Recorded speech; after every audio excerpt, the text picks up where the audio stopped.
Eugene, शहर की सबसे बड़ी वकील, उसकी 7 साल की बेटी को किसी किडनैपर ने किडनैप कर लिया। जब यूजीन ने किडनैपर को पैसे ऑफर किए तो किडनैपर ने लेने से मना कर दिया क्योंकि उसे कुछ और चाहिए। कहानी की शुरुआत में हमें यूजीन नाम की वकील को दिखाया जाता है जो कि बड़े से बड़े केसेस को यूं ही सुलझा देती है। शहर में यूजीन का नाम है, हर कोई चाहता है कि यूजीन उनका केस लड़े। अब कोर्ट में यांग नाम के गैंगस्टर का केस चल रहा था जो कि किडनैपिंग और मर्डर जैसे क्राइम कर चुका है, पर यूजीन ने यांग को सजा मिलने से बचा लिया और बदले में यांग उससे वादा करता है कि समय आने पर यूजीन का साथ देगा। अब इसके बाद हमें ऑफिसर किम को दिखाया जाता है जो कि यूजीन का स्कूल फ्रेंड है। करप्शन करने के कारण किम पे इंटरनल इन्वेस्टिगेशन चल रही थी। किम चाहता है यूजीन उसका केस लड़े, पर यूजीन पहले से ही किम के केस को स्टडी कर चुकी थी क्योंकि किम उसका दोस्त है। अब यूजीन की जिंदगी अच्छी चल रही थी, वो अपनी 7 साल की बेटी इयोन के साथ बहुत ही खुश थी, पर जल्दी यूजीन की जिंदगी को नजर लगने वाली है क्योंकि स्कूल में से किसी किडनैपर ने इयोन को किडनैप कर लिया। पुलिस ऑफिसर जल्दी से इन्वेस्टिगेशन शुरू कर देते हैं। यूजीन पैसे लेके किडनैपर के फोन का इंतजार कर रही थी और तभी किडनैपर उसे इयोन की फोटो भेज के कहता है कि अगर बेटी को जिंदा देखना चाहती हो तो सबसे पहले पुलिस ऑफिसर से केस को वापस लो। किडनैपर की बात मान के यूजीन पुलिस ऑफिसर को भेज देती है कि मेरी बेटी ग्रैंडमा के घर पे है, मैं भूल गई थी। पर पुलिस ऑफिसर समझ चुके थे कि बात कुछ और है, पर पुलिस ऑफिसर कुछ नहीं कर सकते क्योंकि यूजीन ने केस को वापस ले लिया। किडनैपर यूजीन को टॉकी फोन देता है कि आज के बाद मैं तुमसे इसी टॉकी से बात करूंगा और मैं तुम्हारी हर एक हरकत पे नजर रखूंगा, चालाकी मत करना नहीं तो इयोन को मार दूंगा। यूजीन ने जब किडनैपर को पैसे ऑफर किए तो किडनैपर ने लेने से मना कर दिया कि मैंने तेरी बेटी को पैसों के लिए किडनैप नहीं किया। किडनैपर यूजीन को सीजे का केस लड़ने को कहता है क्योंकि किडनैपर के हिसाब से सीजे को केस में फंसाया गया। बात करें सीजे के केस की तो सीजे ने हाइजिन नाम की लड़की का खून किया। पूरे घर में सीजे के फिंगरप्रिंट्स थे, पर फिंगरप्रिंट्स के अलावा पुलिस के पास कोई एविडेंस नहीं था। कोर्ट उसे जल्दी मौत की सजा सुनाने वाली है, पर किडनैपर का मानना है कि सीजे बेगुनाह है। अब यूजीन का काम ये है कि सीजे को बेगुनाह साबित करके जेल से बाहर निकालना। जब यूजीन केस को स्टडी कर रही थी तो यूजीन को पता चला कि हाइजिन की मौत के 2 दिन बाद पुलिस ने सीजे को अरेस्ट कर लिया क्योंकि पूरे घर में सीजे के फिंगरप्रिंट्स थे। सीजे का क्रिमिनल रिकॉर्ड रेप और वायलेंस से भरा हुआ था।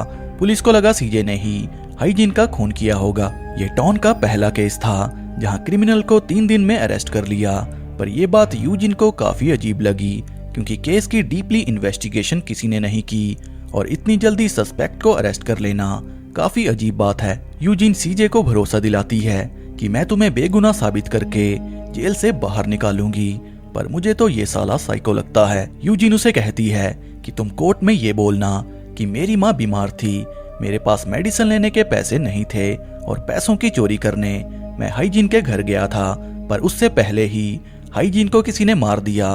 बस इसी कारण मेरे फिंगरप्रिंट्स हाइजिन के घर में मिले। अब इसके बाद हमें हेड प्रोसिक्यूटर कैंग को दिखाया जाता है जो कि सीजे का केस ली नाम के वकील को देता है। केस जीतने के बाद ली को प्रमोशन मिलेगी, पर कैंग को सीजे के केस से क्या लेना देना तो ये आपको जल्दी पता चलेगा। सीजे के केस की डीपली इन्वेस्टिगेशन के लिए यूजीन किम की मदद मांगती है, पर किम पे इंटरनल इन्वेस्टिगेशन चल रही थी, वो यूजीन की मदद नहीं कर सकता।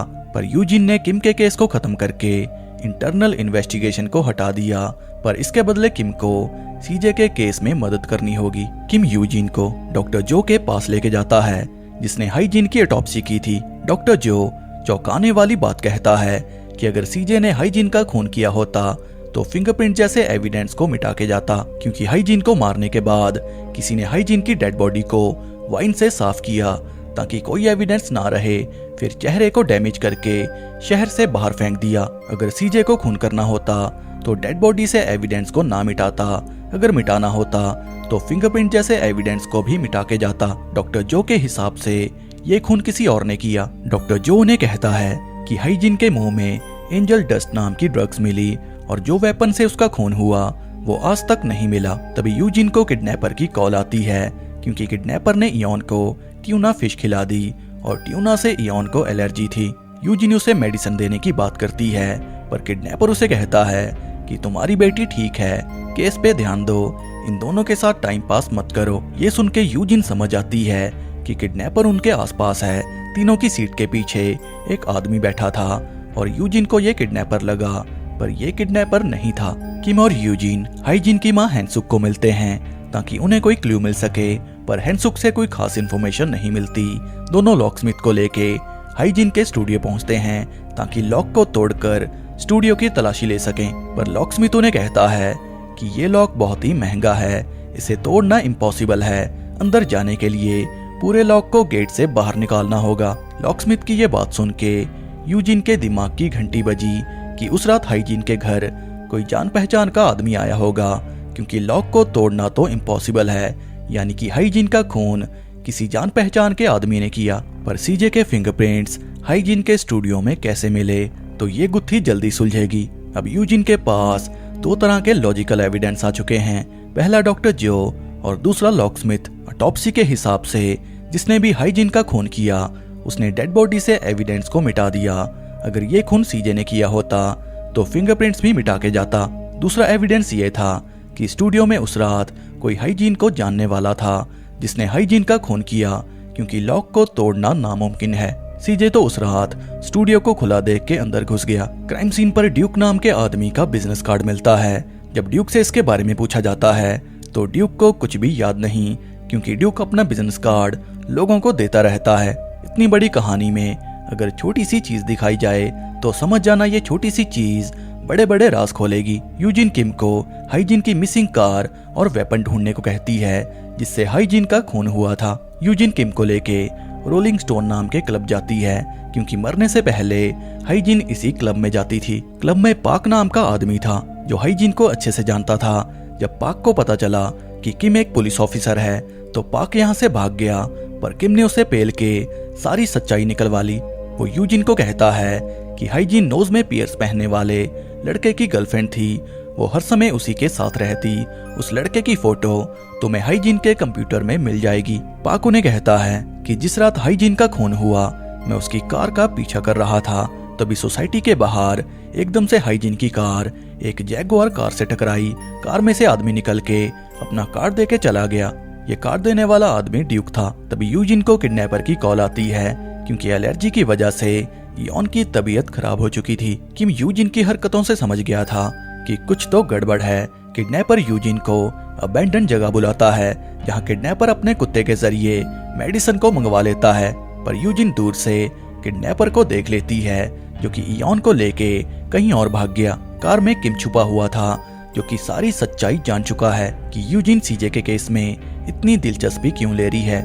यूजिन किम को सारी सच्चाई बता देती है। किम का कहना था कि जिसने यॉन को किडनैप किया वो सीजे के करीबी लोगों में से एक होगा। किम किडनैपर की तलाश में लग जाता है और यूजिन हाइजीन के कंप्यूटर को चेक करने स्टूडियो चली जाती है, पर इसमें यूजिन को ज्यादा मेहनत नहीं लगती, क्योंकि उसे उसी लड़के की फोटो मिल जाती है जो कि नोज में पियर्स पहनता है और ये हाइजीन का बॉयफ्रेंड है। स्टूडियो में पहले से हाइजीन की माँ बैठी थी जो कि यूजिन की सच्चाई जान चुकी थी कि ये मेरे बेटी के कातिल को बचाना चाहती है, पर फिर भी हाइजीन की माँ उसे कुछ नहीं कहती। सीजे को जेल में मिलने मिस्टीरियस आदमी पहुंचता है जो कि किडनैपर था। वो सीजे को कहता है कि जेल से छूटने के बाद मुझे योंगसन स्टेशन के 6ठे फ्लोर पे मिलना। यूजिन को पता चलता है कि हाइजीन के बॉयफ्रेंड का नाम जी वॉन है। वो 26 जुलाई से ही मेंटल हॉस्पिटल में एडमिट है, जबकि हाइजीन का खून 7 अगस्त को हुआ। किम और यूजिन जी वॉन को मिलते हैं जो कि सच में मेंटली बीमार है, पर यूजिन जब उससे हाइजीन के बारे में पूछती है तो जी वॉन उसी पे अटैक कर देता है। किम और यूजिन को हॉस्पिटल से भगा दिया जाता है, पर तभी यूजिन को जी वॉन के खून से सनी चिट्ठी मिलती है जिसपे जी वॉन ने ये लिखा था कि हाइजीन का खून करने वाले बहुत ही पावरफुल लोग हैं, यानी कि डॉक्टर जो का कहना ठीक था, कातिल कोई और है। किम ने सीजे की बीवी को ढूंढ लिया था। किम को लगा सीजे की बीवी ने किसी फैमिली मेंबर के साथ मिलके यॉन को किडनैप किया होगा। अब कोर्ट में सीजे के केस का ट्रायल चलता है। यूजिन कोर्ट में डॉक्टर जो और लॉकस्मिथ को पेश करती है और दोनों की गवाही से सीजे इनोसेंट लग रहा था। यूजिन कोर्ट में कहती है कि हाइजीन ड्रग्स लेती थी, जिस कारण वो रोज रोज नए लड़कों को मिलती, उन्हीं में से किसी एक ने उसका खून कर दिया। सीजे इनोसेंट है, वो बेचारा तो अपनी माँ की मेडिसिन के लिए चोरी करने गया था, पर बुरी किस्मत की वजह से फंस गया। पर तभी ली कोर्ट में सीजे की बीवी को पेश करता है, जो कि जज को कहती है कि सीजे हाइजीन को पहले से जानता था। वो 7 अगस्त की रात हाइजीन को ड्रग्स देने गया था। पिछले कई महीनों से वो हाइजीन को ड्रग्स दे रहा था। बीवी की गवाही की वजह से सीजे फंस गया। वो यूजिन को कहता है कि उस रात मैं पैसे लेने गया था, पर वो पहले ही मर चुकी थी, मैंने उसे नहीं मारा। सीन शिफ्ट होके हमें किम को दिखाया जाता है, जो कि सीजे के घर की तलाशी लेता है, क्योंकि किम को लगा इयोन उसी घर में होगी। पर घर में सीजे की मां के अलावा इंश्योरेंस पेपर थे, जिनसे किम को पता चलता है कि सीजे की मां के मरने के बाद वो पैसे सीजे को मिलेंगे। अगर सीजे मर गया तो वो पैसे उसकी बीवी को मिलेंगे। अब आपको समझ आ गया होगा कि सीजे की बीवी ने गवाही क्यों दी, क्योंकि मामला पैसों का है। यूजिन की हिम्मत टूट रही थी, पर तभी उसे पार्सल मिलता है जिसमें यॉन के डमी हाथ का सैंपल था। ये पार्सल किडनैपर ने भेजा था कि सीजे को कैसे भी जेल से बाहर निकालो, नहीं तो डमी की जगह यॉन का हाथ भेज दूंगा। इस धमकी ने यूजिन को केस खत्म करने की हिम्मत दी। यूजिन को हाइजीन के फ्यूनरल की वीडियो टेप चाहिए थी। वो हेंसुक से रिक्वेस्ट करती है कि मुझे वीडियो टेप देखने दो। हेंसुक उसे परमिशन दे देती है कि अगर सीजे किलर नहीं है तो असली किलर को ढूंढो। फ्यूनरल टेप में यूजिन को जीवॉन दिखता है, जबकि हॉस्पिटल के रिकॉर्ड के हिसाब से उसे हॉस्पिटल होना चाहिए। वो जीवॉन की फोटो हॉस्पिटल के हेड को दिखाती है कि जीवॉन यहाँ पे कैसे पहुंचा, उसे तो हॉस्पिटल होना चाहिए था। दोनों जीवॉन से सवाल जवाब करना चाहते हैं, पर जीवॉन के पेरेंट्स उसे कब का ले जा चुके हैं। अब दोनों काफी निराश हो चुके थे, पर तभी गुड न्यूज मिलती है। हाइजीन की कार मिल चुकी थी, जो कि किसी जंकयार्ड में जली पड़ी थी। यूजिन को कार से पियर्स मिलता है, जिसे लेके यूजिन डॉक्टर जो के पास आ जाती है। पियर्स पे खून लगा हुआ था, उसके डीएनए को मैच करने के लिए जीवॉन का ब्लड सैंपल चाहिए, जो कि काफी मुश्किल काम था। और तभी यूजिन को याद आता है कि जिस दिन वो जीवॉन को मिली थी, तभी जीवॉन ने उसे पर्ची दी थी और उस पर्ची पे जीवॉन का खून लगा हुआ था। डॉक्टर जो उसे कहता है कि वो पर्ची जल्दी लेके आओ। किम यूजिन को कॉल करके कहता है कि जीवॉन मिस्टर कैंग का बेटा है। कैंग ने अपने करियर को बचाने के लिए जीवॉन को छुपा लिया। तो अब आपको समझ आ गया होगा कि कैंग को सीजे के केस से क्या लेना देना। जीवॉन कैंग का बेटा है। कैंग की सोल में रेपुटेशन है, जो कि जीवॉन की वजह से खराब हो सकती थी, इसलिए कैंग ने उसे हॉस्पिटल की आड़ में छुपा लिया। कैंग बिल्कुल नहीं चाहता कि हाइजीन के केस में उसके बेटे का नाम आए, क्योंकि बेटे का नाम आने से कैंग की रेपुटेशन पे सवाल उठेगा। यूजिन समझ आती है कि पुलिस ने इतनी जल्दी सीजे को क्रिमिनल साबित करके जेल में क्यों डाला। डॉक्टर जो की ऑटोप्सी पे पुलिस ने ध्यान क्यों नहीं दिया, क्योंकि केस के पीछे मिस्टर कैंग का हाथ था। यूजिन को अपने घर यांग मिलता है, जिसे कैंग ने भेजा था। वो यूजिन को धमकी देता है कि जीवॉन का नाम केस में नहीं आना चाहिए। कैंग सीजे के केस से जुड़े सारे एविडेंस जला देता है, यहाँ तक कि जीवॉन के डीएनए का सैंपल भी। कैंग यूजिन को कहता है कि अगले साल मैं इलेक्शन में खड़ा होने वाला हूँ, ये केस मेरे करियर को बर्बाद कर सकता है। अब इसके बाद कैंग सारी चीजें रिवील करता है कि उस रात जीवॉन हाइजीन की डेड बॉडी मेरे घर लाया था। बेटे और करियर को बचाने के लिए मैंने वाइन से हाइजीन की डेड बॉडी को साफ किया, ताकि कोई एविडेंस ना रहे। फिर चेहरा डिसलोकेट करके डेड बॉडी को टॉन से बाहर फेंक दिया। तभी किम यूजिन को कॉल करता है कि ड्यूक ने उस रात हाइजीन की कार में किसी आदमी को देखा था। अगर हमने उसे जीवॉन और सीजे की फोटो दिखाई तो ड्यूक उसे पहचान लेगा कि दोनों में से किलर कौन है। तुम जल्दी होटल जाके ड्यूक को जीवॉन और सीजे की फोटो दिखाओ। पर ये सारी बातें कैंग ने सुन ली थी और उसे अच्छे से पता था कि ड्यूक ने उस रात जीवॉन को देखा होगा, क्योंकि कार लेके वही आया था। वो यांग को आदेश देता है कि ड्यूक को मार दो, नहीं तो विटनेस बनके जीवॉन को जेल पहुंचा देगा। यांग अपने आदमी को ड्यूक को मारने के लिए भेज देता है, जो कि ड्यूक के पानी में जहर मिला के चला जाता है। किम को पता चलता है कि कुछ दिन पहले सीजे को जेल में मिलने च्युंग नाम का आदमी आया था। अब ये च्युंग वही है जिसने सीजे को ये कहा था कि जेल से छूटने के बाद मुझे योंगसन स्टेशन के 6ठे फ्लोर पे मिलना, और ये वही किडनैपर है। किम जल्दी से च्युंग के घर का एड्रेस निकाल के उसके घर पहुंचता है। किम ने किडनैपर को ढूंढ लिया, पर किडनैपर किम पे अटैक करके भाग गया। ये बंदा वही है जो रेस्टोरेंट में यूजिन के पीछे बैठा था, यानी कि उस दिन किम ने किडनैपर को दबोच लिया था। यूजिन जैसे तैसे खुद को आजाद करवा के ड्यूक के पास पहुंचती है, जो कि लगभग मरने वाला था। वो उसे सीजे की फोटो दिखा के कहती है, क्या उस रात कार में ये आदमी था? ड्यूक उसे कहता है कि मैंने इसे ही काट दिया था। अब ये देख यूजिन परेशान हो जाती है क्योंकि ये विटनेस तो सीजे के खिलाफ निकला। ड्यूक यूजिन के सामने मर रहा था, पर यूजिन एम्बुलेंस को कॉल नहीं करती क्योंकि अगर सीजे को सजा मिली तो यूजिन की बेटी को किडनैपर मार देगा। और तभी यूजिन को किडनैपर की कॉल आती है कि मेरे पास तेरा दोस्त आया था, मैं तेरी बेटी को मार सकता हूँ, पर समय बहुत ही कम बचा है। सीजे को बेगुनाह साबित करके जेल से बाहर निकाल। यूजिन के सामने ड्यूक मारा गया, या फिर यूं कहूँ कि यूजिन ने मरने दिया। अब दूसरे दिन यूजिन को जिंदा देख मिस्टर कैंग यांग को पेल देता है क्योंकि इसने यूजिन को मारने को कहा था। वो यांग को कहता है कि देश को छोड़ के चला जा, नहीं तो पूरी जिंदगी जेल में सड़ेगा। दूसरे दिन कोर्ट में जीवॉन को पेश किया जाता है, पर जीवॉन की दिमागी हालत बिल्कुल भी ठीक नहीं थी। वो कोर्ट में सबकी तरफ इशारा कर रहा था कि हाइजीन को इन्होंने मारा।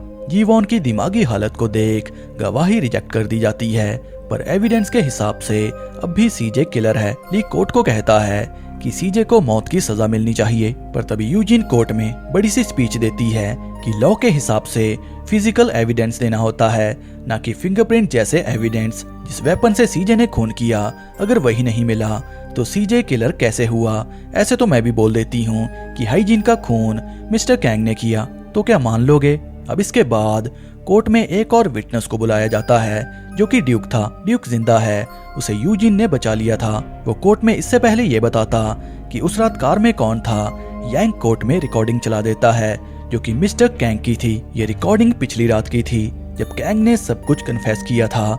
रिकॉर्डिंग सुनने के बाद मिस्टर कैंग को अरेस्ट कर लिया जाता है। बात करें यांग की तो यांग शुरू से ही यूजिन के साथ था। उसने पहले ही बोल दिया था कि समय आने पर यूजिन का साथ दूंगा। आजाद होने के बाद यूजिन सीजे को कहती है कि तुमने जिस नाइफ से हाइजीन को स्टैब किया था वो कहाँ पे है, पर सीजे को नहीं पता, यानी कि खून तो सीजे ने किया था।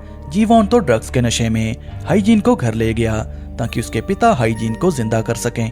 यूजिन को उसकी बेटी मिल जाती है। सीजे छूटने के बाद योंगसन स्टेशन के 6ठे फ्लोर पे चियोंग का इंतजार कर रहा था। सीजे काफी खुश था क्योंकि क्राइम करने के बावजूद छूट गया, पर तभी उसे चियोंग किडनैप करके किसी औरत के हवाले कर देता है जो कि सीजे को जिंदा जला देती है। काम होने के बाद चियोंग को ढेर सारे पैसे मिलते हैं, यानी कि चियोंग एक कॉन्ट्रैक्ट किलर है। उसने सीजे को जेल से छुड़ाने के लिए उसी अननोन फीमेल के कहने पर यूजिन की बेटी को किडनैप किया था ताकि ये अननोन फीमेल सीजे को अपने हिसाब से सजा दे सके। किम ने जब चियोंग के घर में रेड मारी थी तो उसे वही टॉकी फोन मिला था और फोन में यूजिन के अलावा एक और नंबर था जो कि और किसी का नहीं बल्कि हाइजिन की माँ हैंसुक का था। चियोंग ने सब कुछ हैंसुक के कहने पर किया ताकि हैंसुक अपने हिसाब से सीजे को सजा दे सके। जैसे मरते टाइम हाइजिन तड़पी थी वैसे ही सीजे को तड़पा के मारा। यूजिन को जो इयोन के हाथ का डमी मिला था वो हैंसुक ने बनाया था क्योंकि उसके घर में डमी बनाने की सामग्री पड़ी थी जिसे यूजिन ने देख लिया। यूजिन भी समझ चुकी थी कि इयोन को किडनैप हैंसुक ने करवाया था ताकि वो अपने हिसाब से सीजे को सजा दे सके। किम हैंसुक को अरेस्ट कर लेता है क्योंकि वो सारी सच्चाई जान गया था। बात करें मर्डर वेपन की तो वेपन को हैंसुक ले गई थी क्योंकि सीजे को मारने की प्लानिंग वो उसी समय कर चुकी थी जब उसकी बेटी को मारा गया। मिस्टर कैंग जीवॉन को बचाने के चक्कर में खामखा फंस गया, लेकिन उसकी गलती सीजे से कम नहीं थी क्योंकि हाइजीन का फेस उसी ने डिसफिगर किया था ताकि उसे कोई पहचान ना सके। बात करें ड्यूक की तो ड्यूक ने उस रात जीवॉन को देखा था और कार्ड उसने जीवॉन को दिया था, तभी तो कार्ड स्टूडियो में मिला और कार्ड उसने उस समय दिया था जब जीवॉन हाइजीन के स्टूडियो जा रहा था।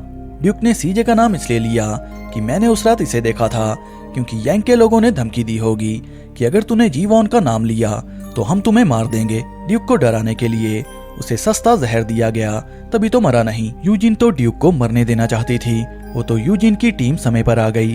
कोर्ट में ड्यूक के एक्सप्रेशन बता रहे थे कि वो डर के मारे सीजे की ओर इशारा करने वाला था, तो यूजिन शहर में फेमस थी इसलिए हैंसुक ने उसे चुना। ये सारी प्लानिंग हैंसुक की थी। तो ये थी 7 डेज मूवी की कहानी। अगर वीडियो आपको अच्छी लगी हो तो इसे लाइक, शेयर और कमेंट करना ना भूलें।